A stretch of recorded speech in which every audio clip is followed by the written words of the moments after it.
Abeka vizani na yela moto nyuma ka adabora tu.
Baby yawa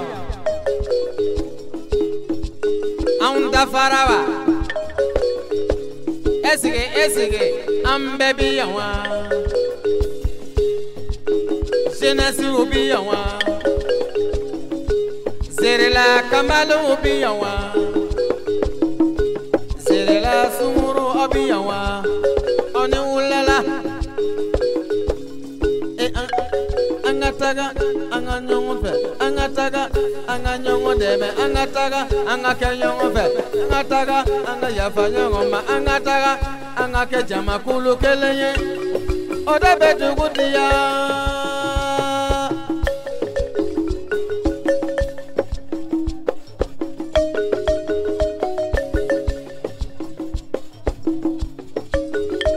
Sirila tonde uyo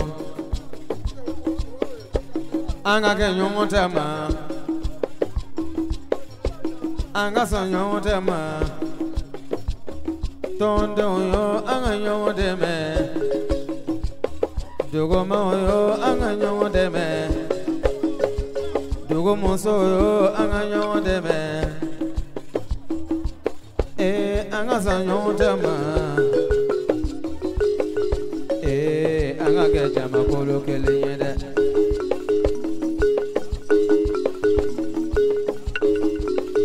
Ala sunguru kau kata cemacela muso ay ta cemacela aga ka fogo kolo miliela kaja etole kaja tama me akije kaja edo konana ay fogo kolo konana wala wala sesa nini cheka yi aha Ayitugu nyongoko angataga ayitugu nyongoko angataga kademar sibo angataga kongo tegere wa wa wa wa wa wa wa wa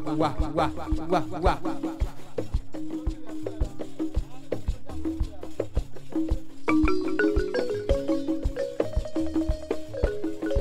Nama biba chita ejuyu amuru chipongo wanya washe Lalinya wana cheo manshu wa mayo Nandagadu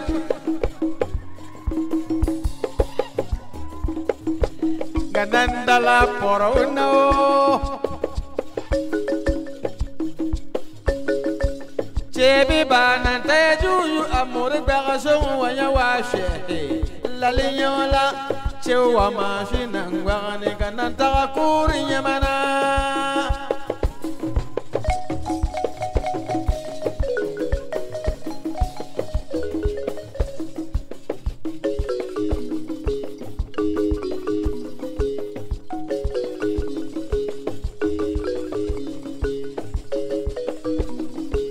Mana be okadi demizo mana be okadi sigi mana be okadi dugu mana be okadi jamana mana be anga tugu nyongo anga taga anga sonyongo tama anga taga anga nyongo demme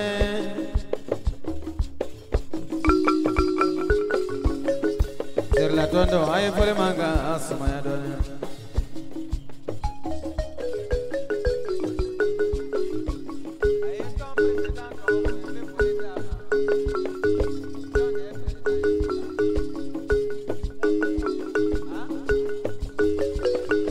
Mami est ton précédent, yes, ça y a trop foyi. Ne te tige kewa.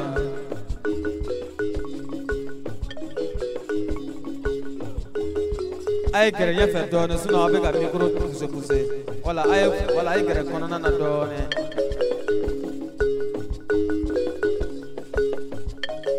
Isabe mi, ton précédent, isabe mi le. C'est là ton précédent, il savait mi. Oh, Isa ilisu. Solomana jatige, eni ulala. Ibariga chigiola, enisu. Ibariga la dogonyomola, enisu, Isa. Donata boya jatima, Isa. Konta boya kuntima, Isa. Kaya sentima Isa medwa kauni nyoye alaka dugu bekelena samanya mitoto ya alaka samanya jauna sanyi mimena akake simasinya matae shemi mbeche okake hera sheye na umenyo ye dondo akake hera tumae na umenyo ya dondo akake ni sonja donye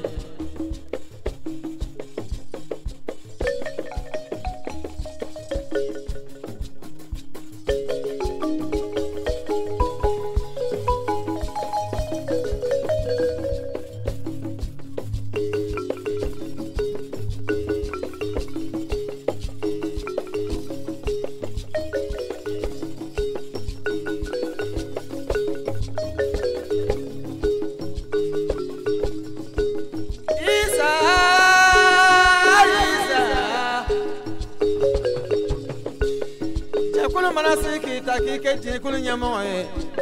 okorate kika fisani beladine de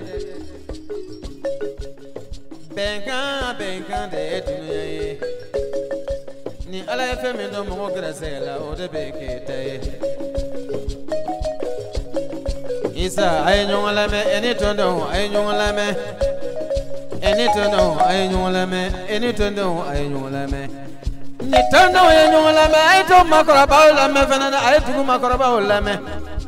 olu debe kunu fanya wala sanga sininya sigi tugu makora baula onisu rabaro ala kana tonya na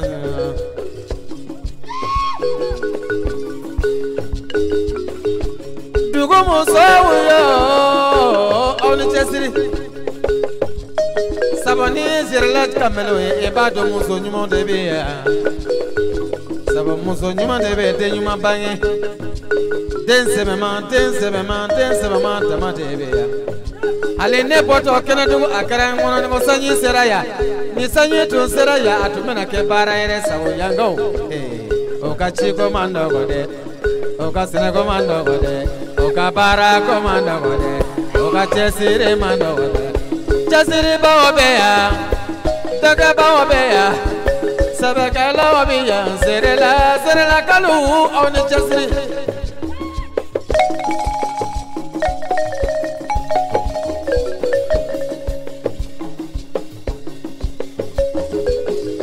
Jugu ya mai, fada jugu ya tebenji.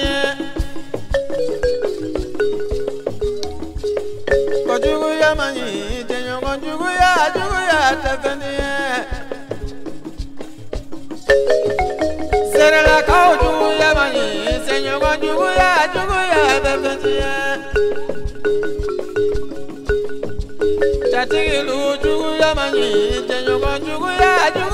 tafani anyanguno bonewa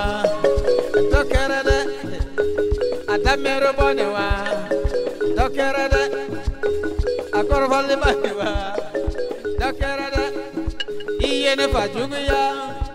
kane bajuguya kane korojuguya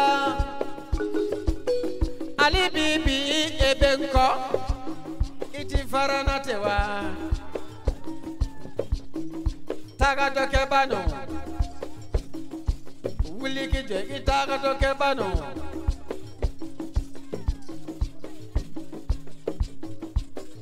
ire use sigeni yonire ma paratumala usiyo sigeni yonire ma paratumala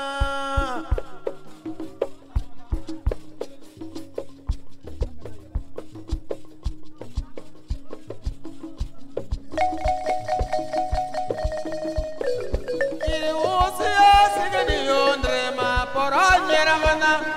usiyo sigeni yonire ma paratumala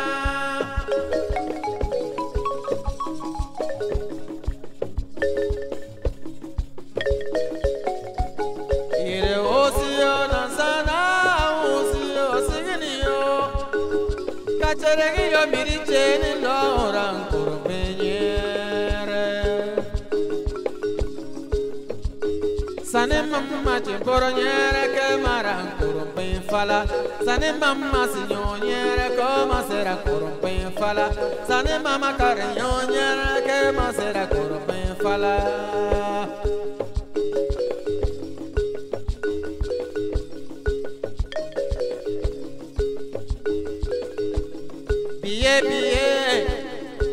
biye sriya langariye